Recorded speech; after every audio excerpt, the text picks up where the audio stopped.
Hello, everybody, and welcome to Perplex Damage. Today, I am going to be going over something I've been doing on Instagram. I just finished about a week ago Instagram and a little bit on Facebook. I went over my top 30 movies of 2014. I got done with them early this year. Usually it takes me till about November just to get through all the movies because I tend to want to view at least, like majority of them instead of just doing watching like 75 of them and saying, okay, I got my top 30, but not really giving some of the smaller movies, the time that, that they were made for. So, I won't tell you the number, but it was pretty high this year for movies I've seen. So, anyways, today I am going to be doing a top 10 of my films of 2014, which Instagram and Facebook, like I said, you should already know what they are. I'm just going to tell you more about why I chose these movies in my top 10. So at least one,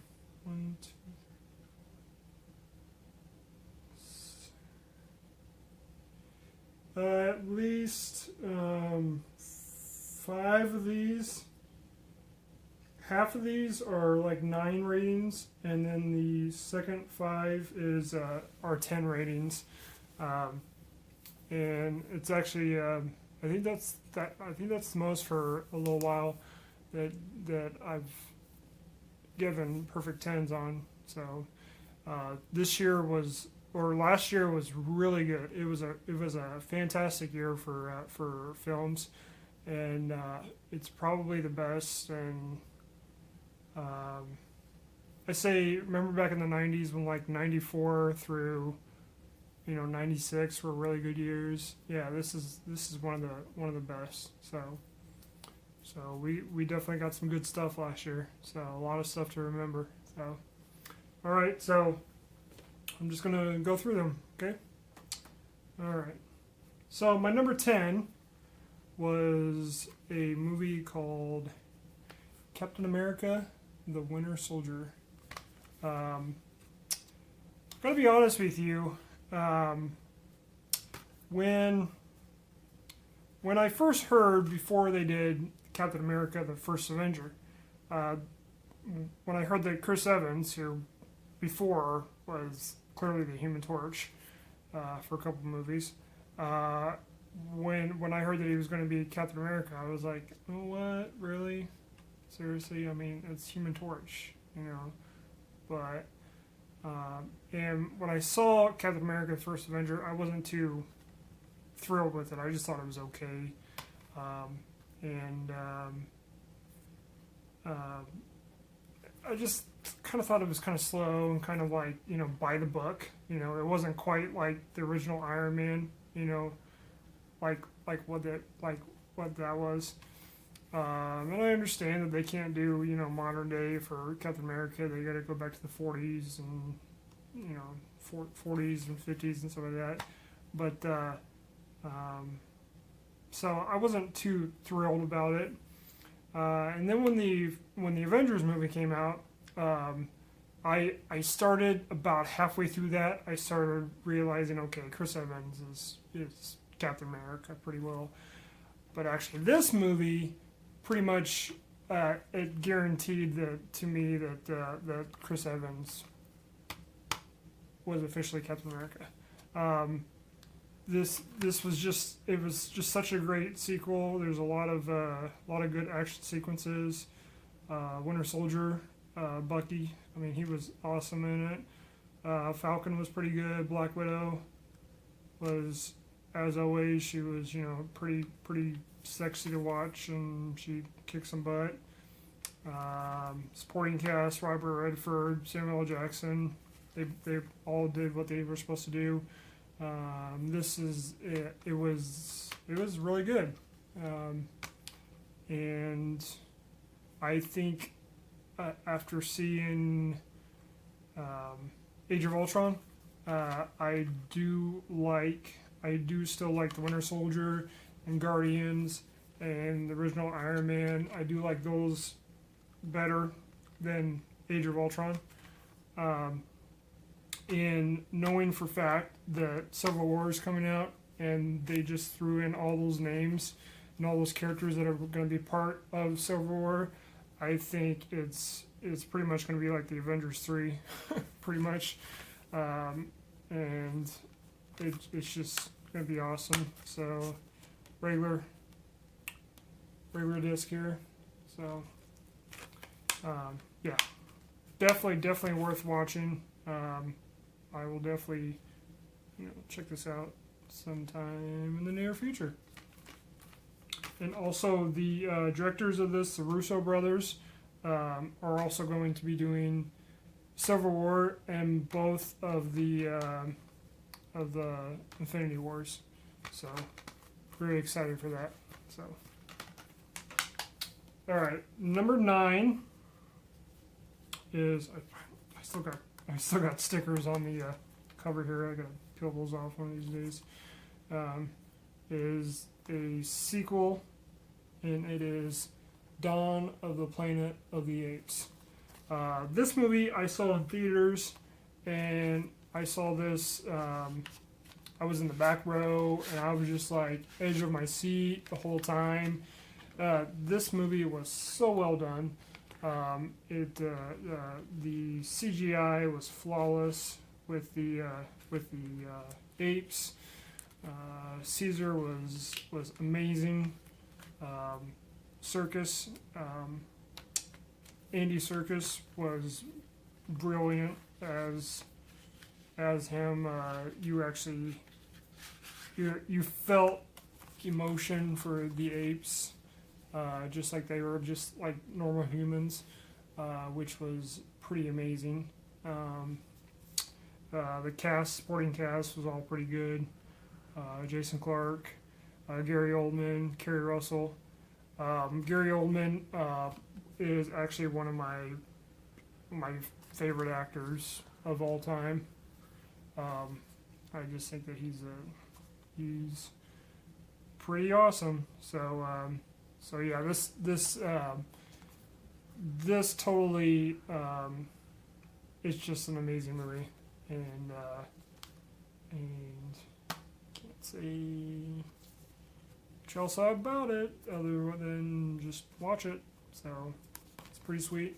I did also like the one before this, The Rise of the Planet of the Apes, but this one had a lot more heart, a lot more emotion that you could see through the apes, and it's definitely worth checking out.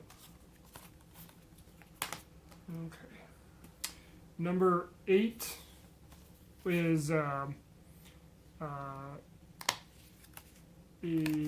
simply Birdman. Birdman is the comeback movie for Michael Keaton, and it's he well deserved. Wait, he did not win the Oscar. Well deserved for Best Picture. I think Best Director, and just a really brilliant way of filmmaking. Doing the one shot, like tracking shot. I believe that there's only, I think in the first 5 minutes, there's actually a couple cuts, but it seems like in a movie that is, looking how much time it is, 2 hours, in a movie that's like 2 hours long, at least an hour and, hour and 40 of it, it's pretty much one continuous shot. So that was amazing how they did that. It's got a great cast. Zach Galifianakis is like we've never seen him before. He's serious, kind of serious role. Edward Norton, great to see him kind of counter Michael Keaton. In a weird way, it's like Batman versus Bruce Banner. Bruce Wayne versus Bruce Banner, um, Amy Ryan, Emma Stone. She did this movie between breaks from Amazing Spider-Man 2. Naomi Watts. Naomi Watts is a pretty still a pretty good attractive woman to look at. So there's the cover there. So pretty awesome that it's in a red case instead of the traditional blue case. So yeah, so Birdman is well worth checking out. Okay, this next one is one that the mainstream audience probably doesn't know too much about, and that is, excuse me, hold on.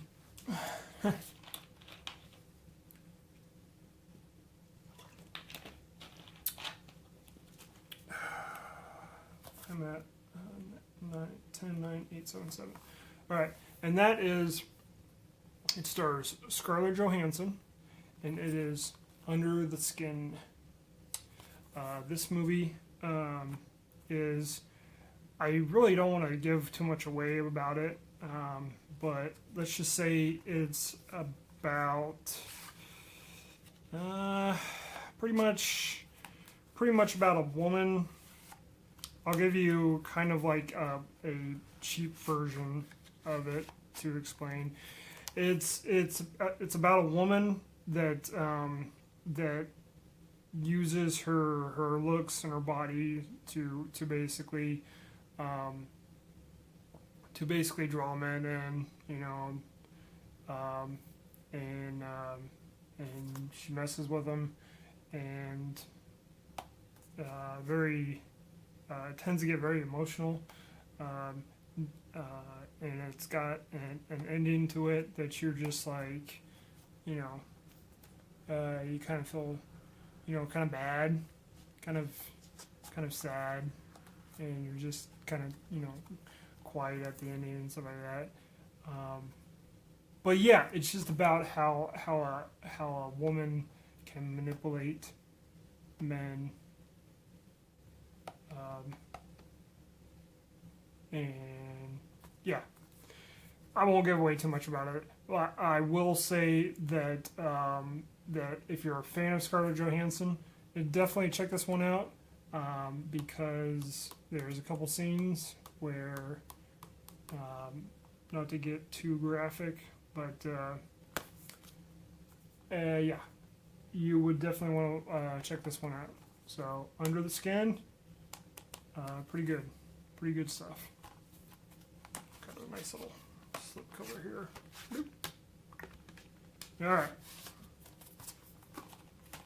All right, next up is my number six movie of the year. This one I actually just watched like 6 hours ago, and that is not a movie about the X-Men character, but it's Nightcrawler with Jake Gyllenhaal. It is a movie directed by Dan Gilroy. He's a guy that did a lot of screenplays back in the day. I think his first movie was Free Jack with Emilio Estevez, and he's done a few. He's written for a few movies other than that, but this is actually his directorial debut, and this is really cool. This is a really amazing movie. Also, I'd like to just point out that the going back to Under the Skin, it kind of reminds you a little bit about how 2001 must have been back in the day, because there's a lot of good graphics and images, especially in like the first like 5 or 10 minutes, and the music's brilliant in this and stuff like that. So yeah. Anyways, it's Nightcrawler turn. pretty much this movie it takes place at night. Like 90% of the movie takes place at night. Pretty much what it's about is that if there's any major traffic accidents or something out, downtown on the streets or so, some freelance camera guys, videographers, would actually go to that location using police radios and scanners and stuff like that. They will actually go to that location and film, and then they would go to a local news station and basically sell their footage for the next morning news. And it's all about how Jake Gyllenhaal, he wants to be good in business, and he basically will go to pretty much nobody. He wants nobody to get in his way of basically getting the perfect shot, getting the best, the most money that he can get from recording a situation. Anyways, Jake Gyllenhaal, he lost I think 20 pounds for this role. You kind of see him there. It's kind of like this isn't the Jake Gyllenhaal that you're used to, and it was just an amazing movie, and it's the imagery is all awesome. The soundtrack is nice and creepy, kind of eerie, kind of nightlight, or like it takes place during the night, and pretty much I was watching it, and there's one little scene where he gets in his I forgot what type of car it is, but it's on here. Anyways, the vehicle that he drives at night. There's a scene where it's driving, and it starts from the back of the car and kind of works up, and it's just visually it was amazing. I mean, it was just showing a car, but it made you believe that the car was an extra character in the movie.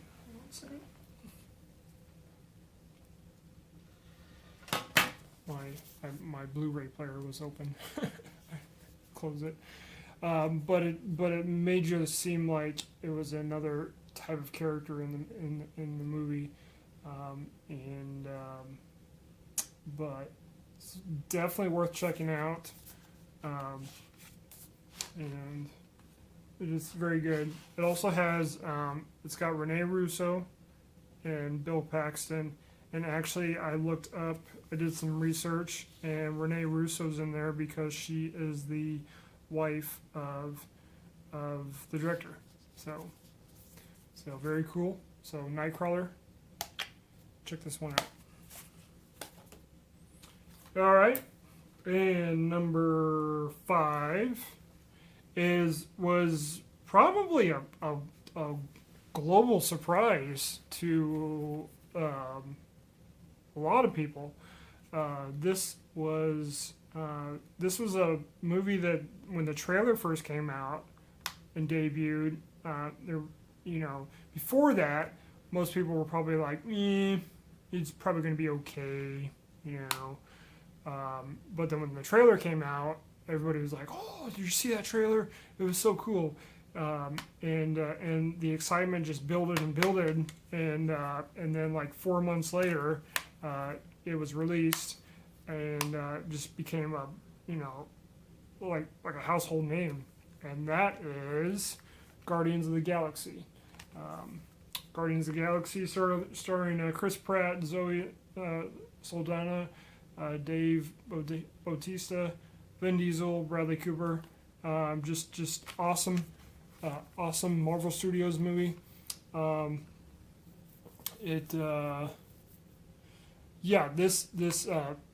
The action, the characters. The writing, the screenplay was pretty good. The musical score, all the popular songs. I mean, the soundtrack to this movie alone is like perfect 10. I mean, this movie, I always tell people that James Gunn directed it, so and he did a fantastic job. I always tell people that if you had a bad day at work and you just had a bad day period, go home, pop this movie in, and like 20 minutes later, you'll probably be in a good mood, because this is a good feel good movie, and I'm pretty sure that anybody could watch this. Even my parents could like this, would watch this and actually enjoy it. Just fantastic. It was a movie that went beyond the normal Marvel movies that we're used to, and it's just they did such a good job with this. So not too much complaining with this one. So definitely worth checking out. If you haven't already seen this movie, I don't know why you haven't already seen it. But yep, check it out. All right, number 4 is pretty much a movie that kind of surprised me when I saw it first. I didn't think that I was gonna like it as much as I did, but that is The Theory of Everything, and it is about Stephen Hawking and his wife, Jane. Yeah, Jane. And it's all about how they hook up in college, and then he has an accident, which basically leads him to trying to get this right, what he's got.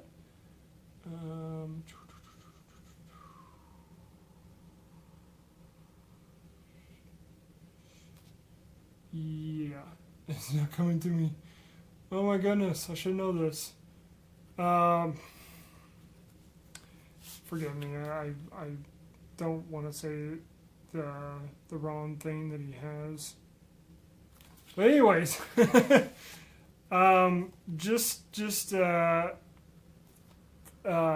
Eddie Redmayne's his performance in this, he won the Best Actor at the Academy Awards, which was a huge upset. I mean, I was like, wow, the underdog did it. He won, and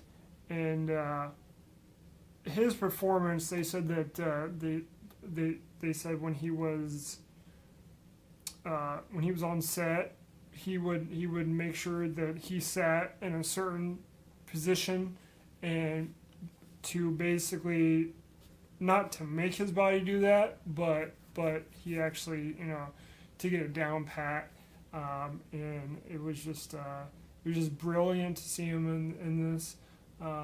It was very emotional, and just their relationship.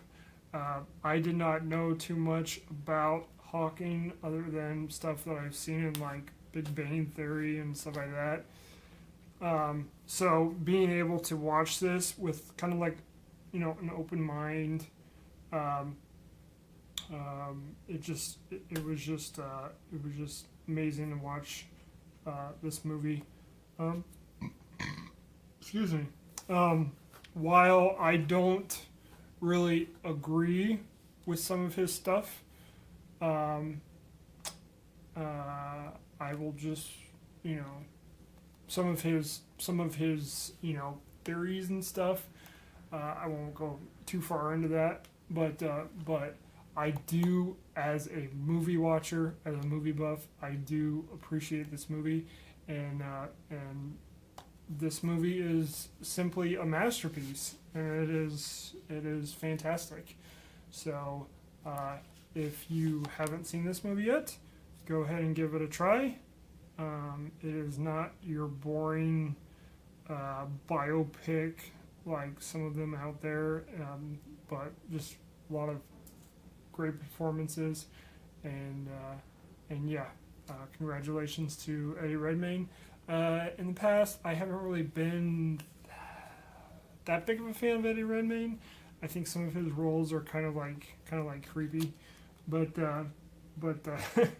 but he definitely deserved his Academy Award. So yep, Theory of Everything.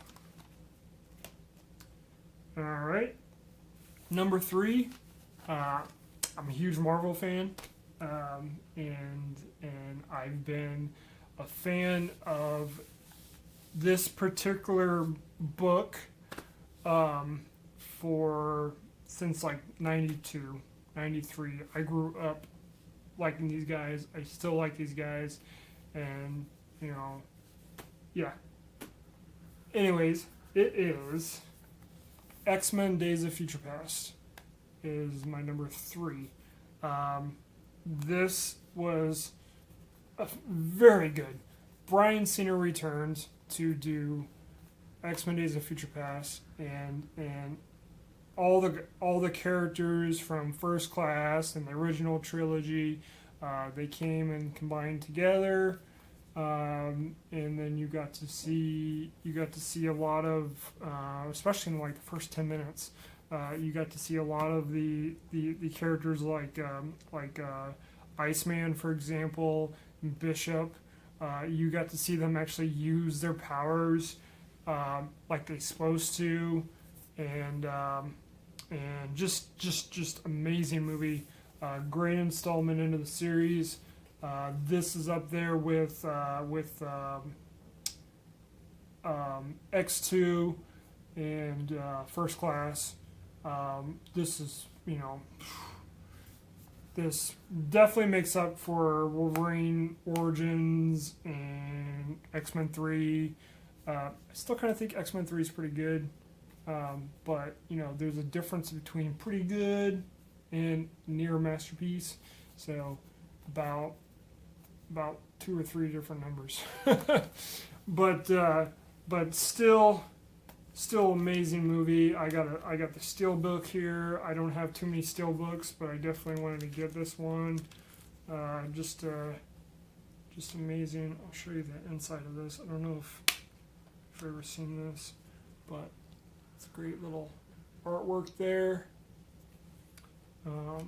And I cannot wait until I heard this July is when the Rogue cut is released, which Rogue enters into this movie, and there's at least 17 minutes of extra footage.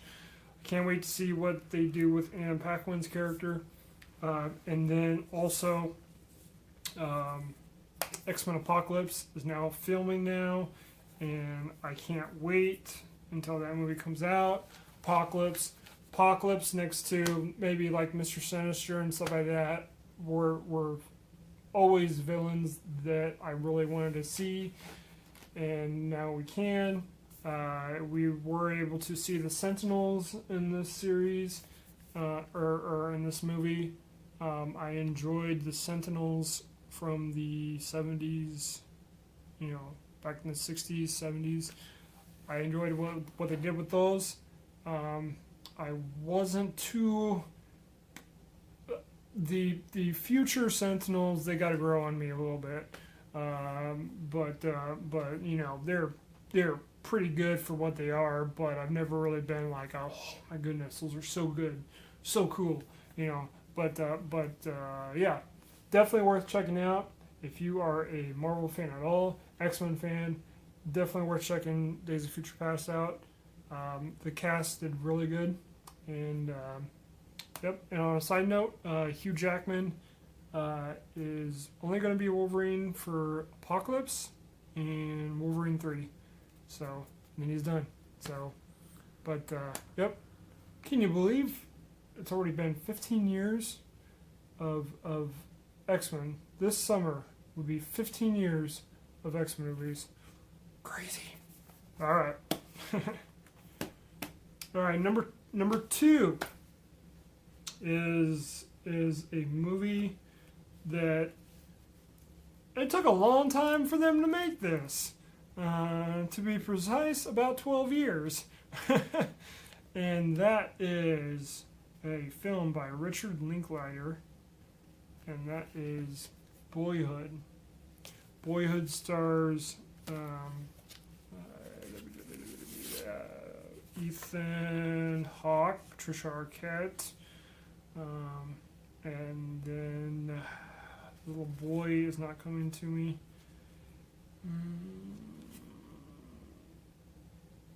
Eller Coltrane is the boy in it. But this movie is first time I watched it, I was like, yeah, it's really good. And then the second time, it just became more of a masterpiece. There's not too much else to say about this. I mean, yeah, there is something to say about this, but just to see, just picture, the past 12 years, let's just say 2001 to 2013, or 2002 to 2014. Those 12 years, everything that happened, if you grew up and you were like 6 to 18 or so, and everything that happened in your life during that 12 years pretty much also happened in his life, such as the release dates of all the Harry Potter novels. That's in here. Going to a MLB game with your dad. That's in there. And all the popular music that was in those years, that's in there. And this is just it was just an amazing achievement. It's crazy how they filmed it. Like I said, 12 years. This actually is for your consideration that I got on eBay. This is basically what they give voters for Oscars. And the only bad part about this is that, yeah, it's really cool. You can see that. It's got some inside pictures in here. Got some even better pictures right there of all the characters over the years. This is the DVD version. The only bad thing about this is that every 10 minutes, exactly every 10 minutes, it comes up on the screen. It says up in the top half. It says for your consideration, or it happens on the bottom, and it usually goes way after about 5 seconds. But that's really the only bad thing about this copy of Boyhood. Probably when it gets slightly cheaper for Blu-ray, I'll probably pick it up. But this is just a good collector's item, and just like I said, this is a true masterpiece. It's an amazing movie. It is about 2 hours and 45 minutes, but that 2 hours and 45 minutes goes by really fast. And if you got to think about it, it's 12 years of this boy, and it's going to take some time. So, well worth checking out. Some really great performances, especially from Patricia Arquette and Ethan Hawke. Yeah, lot of good stuff here. So, Boyhood, number 2. All right, and finally, we have my number 1 movie of 2014. I saw this one in theaters. There was only one other person that saw this during the showing that I went to. I sat pretty close. I was like the 5th row or so from the screen. I don't do that too often, but this one I thought, well, you know what, I want to get down there because this one's going to be special. I already knew ahead of time. I was like, this movie is going to be very special, and um, and it turned out it was. It was a one of those instant masterpieces. You watch a movie, sort of like American Beauty, um, and you watch it like for the first time, and you're just like instant masterpiece. This is why I enjoy movies, and watching films and stuff like that, and that is simply, drum roll please, Whiplash. Whiplash starring Miles Teller and J.K. Simmons. Whiplash is pretty much about a kind of a freshman in college. He goes to this prestige um, musical center college in, I believe, New York City. I might be mistaken there, but but anyways, he goes there. He wants to be the best drummer. He wants to learn how to get skills being a drummer and stuff like that. And basically, he runs into J.K. Simmons' character, who's basically one of the prestige instructors. I mean, if you can get in his jazz band and be amazing, he's going to make sure that you are literally like the top three players ever in the instrument that you want to play. So basically, he starts to teach him and train him and stuff like that in part of his jazz band. But there's a catch. Uh, his teaching methods aren't exactly high school. He likes to yell. He likes to throw chairs. He likes to get in your face, and he expects you to be the best that you can ever be, and it just pushes Miles Taylor's character, Andrew. It just pushes him basically to the brink of either you're going to be great or I'm going to cause you to become insane. and there's sweat, there's blood. I mean, if they could have spilled out guts on the drum set, they would have. I mean, it was just so incredible, and J.K. Simmons, he won for Best Supporting Actor at the Oscars, and this was one of his best, clearly his best performance of his whole career. Just think like when he played J.J. Jameson in the original Spider-Man trilogy, you were like, oh wow, this is, he's seriously kind of, he can get angry, and no, this is like J.J. Jameson, like, raised like a million times more, and basically just, terrifying, but it's just so masterpiece freaking amazing.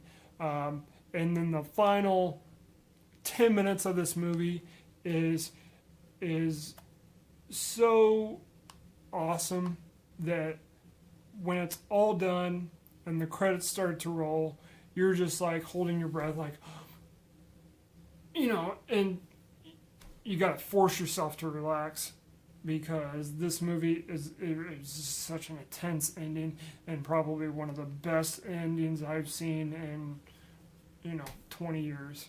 And that might be elaborate there, but yeah. But this is like, it was so good, so good. Brand new director Damien Chazelle. It's even Paul Reiser's from here. I used to like Mad About You, the TV series. But anyways, fantastic movie. And be aware there's a lot of drumming in here, so you might not want to have your sound system turned up too loud. But well worth checking this out. There's plenty of cursing in here and stuff like that. So if you're not really down with that, it's definitely not like a family movie, but it's still awesome. So definitely check out Whiplash. But anyways, so there's all the movies. Top 10 movies. They're kind of, some of them are upside down, but yep. So once again, 2014 was a fantastic year in cinema. It was awesome. And go ahead and like this video. Leave a comment down below.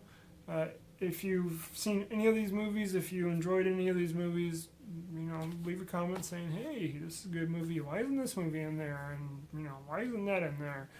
And, I'll try to come up with a reason why. But yep. And, hey, if you haven't seen the classic from 1999, American Beauty, check that out. But other than that, check us out on Instagram at Perplexed Image, Twitter, Perplexed Image. I have a new Twitter account called M4 Movies, 4 as in FOUR. Check that out. Other than that, go watch a movie sometime. This weekend you got Mad Max Fury Road. I hear that's like incredible. And then you got Pitch Perfect 2. I actually enjoyed the first one, so this one might be pretty interesting too. So, all right. So, this is Perplexed Damage telling you go see a movie sometime. All right. Take care, guys. See ya.